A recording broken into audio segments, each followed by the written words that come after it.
नमस्कार, आप सबका स्वागत है बियॉन्ड द हेडलाइंस में, जहां हम बात करते हैं सुर्खियों की, मगर खबर की तह तक जाकर। सबसे पहले आज की सुर्खियां क्या है उसके बारे में जानते। मुख्यमंत्री उमर अब्दुल्ला ने जल शक्ति विभाग की एक खास बैठक जम्मू में ली। सिविल सेक्रेटरीट में विभाग को लेकर काफी सारी चीजों के निर्देश दिए और ये कहा कि घर घर जल पहुंचना बहुत जरूरी है। चीफ सेक्रेटरी अटल डुल्लू ने पीडब्ल्यूडी विभाग की बैठक ली और साथ ही जेकेपीसीसी स्टाफ मर्जर के भी दिए निर्देश। पुंछ में एक सड़क हादसे में भारतीय सेना के 4 जवान घायल। जम्मू पुलिस ने बिश्नाह में एक हार्डकोर क्रिमिनल को किया गिरफ्तार। 9mm पिस्टल और चिट्टा बरामद। ट्रांसपोर्ट मिनिस्टर सतीश शर्मा ने आरटीओ जम्मू में औचक दौरा किया, वहां जाकर रिकॉर्ड भी खंगाला और अधिकारियों से कामकाज का जायजा भी लिया। ये थी आज की खास सुर्खियां। अब बात करते हैं इन खबरों की तह तक जाकर। जल शक्ति विभाग एक ऐसा विभाग है जिसको लेकर बहुत बार कंप्लेंट्स आती हैं कि बहुत जगह पानी की समस्या है और कई जगह गंदा पानी भी लोगों के नल में आता है, जिसको लेकर समस्याएं रहती हैं। इसी को लेकर मुख्यमंत्री उमर अब्दुल्ला ने जल शक्ति विभाग की आज एक उच्च बैठक जम्मू के सिविल सेक्रेटरीट में ली। उन्होंने ये कहा कि जिस इलाके में भी कोई शिकायतें हैं उनका जल्दी से निर्वाहन करना जरूरी है और हर घर नल से जल, ये जो एक स्कीम है केंद्र सरकार की, इसे भी जम्मू कश्मीर सरकार को पूरा करना है। दीपक, इसका नाम बदला गया है जी। पब्लिक हेल्थ इंजीनियरिंग होता था पीएचई, अब जल शक्ति विभाग, अब जल शक्ति विभाग है। लोगों की सेहत का ध्यान भी इसमें रखा जाना चाहिए। हमने कल भी खबर चलाई थी अपने कार्यक्रम में और पहले भी कई बार चला चुके हैं। जगह जगह पर पाइपें फटी हुई हैं, गंदा पानी लोगों के घरों में जा रहा है जी। ये जम्मू में ही नहीं, कश्मीर में भी बहुत जगह, खास करके पहाड़ी इलाकों में तो बुरा हाल है। कई इलाके ऐसे हैं जहां पाइपें बिछी हुई हैं, पानी आता है लेकिन आगे नहीं जाता, खेतों में पानी जा रहा है और कोई भी व्यक्ति देखने वाला नहीं है। तो इसको बहुत गंभीरता से लेना पड़ेगा जम्मू कश्मीर की सरकार को, और जो डिपार्टमेंट है उसके जो मंत्री हैं उनको भी, तमाम अधिकारियों को निर्देश देने होंगे कि ग्रामीण इलाकों में जिस तरह से पाइपें जगह जगह पर फटी हैं, गंदा पानी लोगों को मिल रहा है, लोग बीमार हो रहे हैं, उसके ऊपर एक्शन हो, अधिकारियों की जवाबदेही तय हो, ताकि वो उन इलाकों का दौरा करें। यहाँ पर जो पीएचई की पाइपें, जल शक्ति विभाग की पाइपें लगी हुई है, आपका जो एक सपना है कि हर घर में जल नल, वो तभी सफल होगा जब आपके अधिकारी फील्ड में काम करेंगे।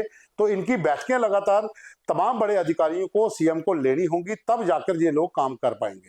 वहीं दूसरी ओर पीडब्ल्यूडी विभाग की एक उच्च बैठक को चीफ सेक्रेटरी अटल डुल्लू ने हेड किया और वहां पर खास तौर पे जेकेपीसीसी में मर्जर का मामला उठाया है। काफी देर से मामला चल रहा है कि जेकेपीसीसी के साथ मर्ज किया जाए पीडब्ल्यूडी के स्टाफ को, और इनका जो मर्जर का मामला है उसका भी इस बैठक में संज्ञान लिया गया। यह मामला काफी पुराना है, इससे पहले भी एक बार ये कवायद शुरू हुई थी कि पीडब्ल्यूडी विभाग को पीसीसी में, जेकेपीसीसी में मर्ज कर दिया जाए।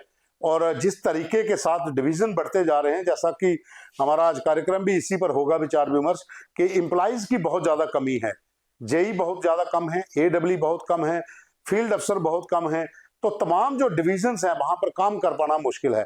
अगर मर्जर होता है तो जो एम्प्लॉइज दूसरे विभागों में बेकार बैठे हुए हैं उनको काम करने का मौका मिलेगा, ताकि जो खाली जगह पड़ी है वहां पर मर्जर के बाद तमाम एम्प्लॉइज एकजुट होकर काम कर पाएं और लोगों को भी इसका फायदा होगा। जम्मू के पुंछ में एक सड़क हादसे में 4 भारतीय सेना के जवान घायल हो गए। सौजिया इलाके में हुए हादसे में एक सेना की गाड़ी सड़क से नीचे पलट गई। पहले भी दीपक इस इलाके में, अगर आपको याद होगा तो सब्जियां से पहले ही एक इलाका था, वहां पर भी एक्सीडेंट हुआ था। मेंढर के पास भी हुआ है, नौशहरा के पास भी हुआ था, क्योंकि इस समय वहां पर जो हल्की बर्फबारी पुंछ में हुई है और रोड पे बहुत ज्यादा फिसलन है और खास करके पहाड़ कच्चे होते जा रहे हैं, दरकते जा रहे हैं, और जो हाईवे के साथ वाला इलाका है वहां पर कई बार ऐसे इंसिडेंट होते हैं। हालांकि टेरर एंगल को भी देखा जाता है, क्योंकि जो पहले एक घटना हुई थी उसमें यही लग रहा था कि वहां पर कोई टेरर एंगल है, लेकिन उसकी जांच अभी तक कहां पहुंची है ये कोई अभी तक जवाब सेना की ओर से नहीं दिया गया है। लेकिन इस तरह की घटनाएं लगातार बढ़ रही हैं, वो चाहे कश्मीर का सोपोर का इलाका हो, कुलगाम का इलाका हो, या फिर पुंछ इलाका। इन इलाकों में आए दिन आपको खबरें सुनने को मिल रही है कि सेना की गाड़ी रोड से पलटी। तो कहीं ना कहीं इस चीज के ऊपर भी अब संज्ञान लेना पड़ेगा, देखना पड़ेगा कि क्या वजह है कि किस तरीके के साथ ये एक्सीडेंट हो रहे हैं। हालांकि इसमें 4 जवान जो है मामूली रूप में घायल हैं, उनको रेस्क्यू कर लिया गया था, हालत सबकी खतरे से बाहर है, लेकिन इस तरह के इंसिडेंट जो हो रहे हैं उसमें काफी ज्यादा बढ़ोतरी या पिछले 1-2 महीने में हुई है। जम्मू पुलिस ने बिश्नाह इलाके से एक हार्डकोर क्रिमिनल को गिरफ्तार किया है। ये मीरा साहब का रहने वाला क्रिमिनल है। इसका नाम पंकज सिंह उर्फ पंकू राजा है। इससे पोजेशन से एक 9mm पिस्टल और चिट्टा बरामद किया गया है। अब मखनपुर, सलाहड़, दब्बड़, देवली, इन इलाकों में मीरा साहब के 3 से 4 ग्रुपों के लड़के जो हैं वो हेरोइन का काम करते हैं। ये पुलिस को भी पता है और जहां पर आए दिन नाका लगता है और इनका जो मुखिया है लहू गुज्जर वो अभी तक फरार है। ये पूरा जो नेटवर्क है इस इलाके में ये लड़के चला रहे थे। पंकू जो है ये मीरा साहब का रहने वाला है। बिश्नाह में अक्सर कई बार इसको देखा गया है। अब अगर बात करें तो 2-3 महीने पहले मड़ा जो फलांग का इलाका है उन इलाकों में भी ये पुलिस की गिरफ्त से भाग निकला था और अब ये पिस्टल के साथ और हेरोइन के साथ पकड़ा गया है। ये एक बहुत बड़ा जो नेटवर्क है इसका, टेरर, इसका चिट्टे का और उनके साथ वेपन का भी। तो ये अब जांच का विषय है कि जो 9mm पिस्टल है ये किसका है। क्या सीमा पार से जो ड्रोन ड्रॉपिंग होती है उसमें वेपन पहुंचे हुए हैं, क्योंकि बहुत सा असला जो है, जो खबरें हैं कि जो चिट्टा बेचने वाले हैं उनको सीमा पार से चिट्टे के साथ साथ वेपन भी मिल रहे हैं।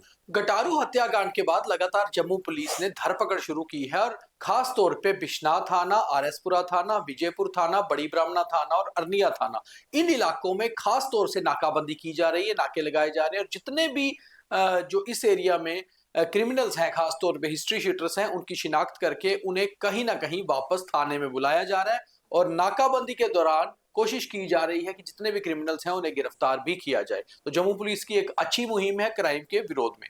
वहीं दूसरी ओर ट्रांसपोर्ट मिनिस्टर सतीश शर्मा ने आज अचानक औचक दौरा किया आरटीओ दफ्तर जम्मू का और वहां जाकर रिकॉर्ड भी चेक किया, अधिकारियों से बातचीत भी की और खास तौर में आरटीओ जम्मू दफ्तर में कामकाज को लेकर कई बार कंप्लेंट्स भी आती रहती हैं, लोगों की शिकायतें भी मिलती हैं। शायद इसी के चलते मंत्री जी आज आरटीओ दफ्तर पहुंचे। हाँ बिल्कुल, देखिए ट्रांसपोर्ट मंत्री सतीश शर्मा कल कठुआ में थे, जो रिपब्लिक डे का फंक्शन था, उसके बाद कल तो छुट्टी भी थी। आज उन्होंने यहाँ पर आरटीओ ऑफिस का दौरा किया है, वहाँ पर रिकॉर्ड भी चेक किया है, क्योंकि जैसा आपने पहले कहा बहुत सी कंप्लेंट्स आरटीओ कार्यालय की हैं और बहुत से लोगों ने ऐसे वीडियो भी वायरल किए हैं कि वहाँ पर बिना पैसे दिए काम नहीं होता है। ट्रायल जो होता है ड्राइविंग टेस्ट का उसमें भी घपला होता है, ऑफिस में कर्मचारी सही तरीके से बात नहीं करते हैं, रिकॉर्ड को मेंटेन नहीं किया गया होता है। तो वही शिकायतें मिलने के बाद आज उनका दौरा था और उन्होंने पूरा जो रिकॉर्ड था वो भी चेक किया, कामकाज को भी जांचा और अगर कहा जाए तो ये एक विजिट था, लेकिन ये विजिट प्लस रेड भी थी। कश्मीर में लगातार हम सर्दी की बात करते हैं, मगर अब जिस तरह जम्मू में मौसम बदला है, कश्मीर में भी हालात कुछ ऐसे ही बन रहे हैं। श्रीनगर शहर में आज का पारा 4 से 5 डिग्री तक पहुंचा है। कश्मीर में कभी भी जनवरी में इस लेवल की गर्मी नहीं होती है। तो ये ग्लोबल वार्मिंग है या कुछ और? जहां जम्मू में 10 से 12 डिग्री तक टेम्परेचर जा रहा है, श्रीनगर शहर में भी बर्फ पिघल चुकी है और टेम्परेचर दिन का 4 से 5 डिग्री पहुंच चुका है। देखिए चिल्ले कलां जो है वो खत्म हो चुका है, उसके बाद बर्फ जो 31 थी जनवरी को खत्म होगा, उसके होते हुए भी ऐसे चल रहा है। अब चिल्ले कलां के आखिरी 2-3 दिन ही बचे हैं, अगर कहा जाए तो ये लास्ट लेग है। लेकिन इसमें पहले कभी ऐसा नहीं होता था कि चिल्ले कलां के बीच में ही आपको इतनी गर्मी का एहसास हो। लेकिन ये ग्लोबल वार्मिंग हो सकती है, जहाँ क्या है ये तो एनवायरमेंटलिस्ट बता सकते हैं कि आखिर क्या वजह है कि अचानक इतनी स्नोफॉल होने के बावजूद भी अब पारा जो एकदम बढ़ना शुरू हो गया है।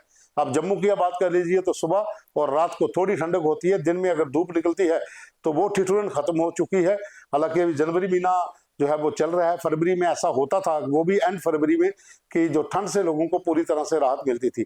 लेकिन अब आहिस्ता आहिस्ता वो चीजें खत्म होती जा रही हैं। उसके ऊपर गंभीर मंथन चिंतन की भी जरूरत है। जो तमाम विशेषज्ञ हैं वो इसके ऊपर पहल करें, चिंता करें कि आखिर क्या वजह है कि ग्लेशियर मेल्ट हो रहे हैं तो उसके बाद क्या प्रभाव पड़ रहा है तमाम पहाड़ी इलाकों, जहाँ कश्मीर का जो स्नो बाउंड इलाका जहाँ बर्फबारी होती है, उन इलाकों में अगर पारा अचानक आकर बढ़ना शुरू हुआ है तो ये संकेत सही नहीं है।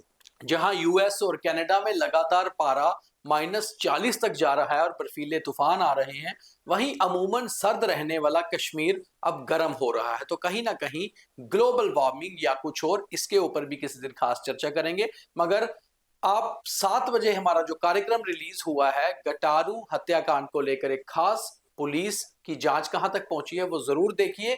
और 9 बजे हमारा विचार विमर्श जम्मू कश्मीर में एम्प्लॉयमेंट की स्थिति को लेकर, वो भी देखिए। लाइक, फॉलो, शेयर करिए। तो आज की हेडलाइंस में इतना ही, कल दोबारा मिलेंगे। धन्यवाद।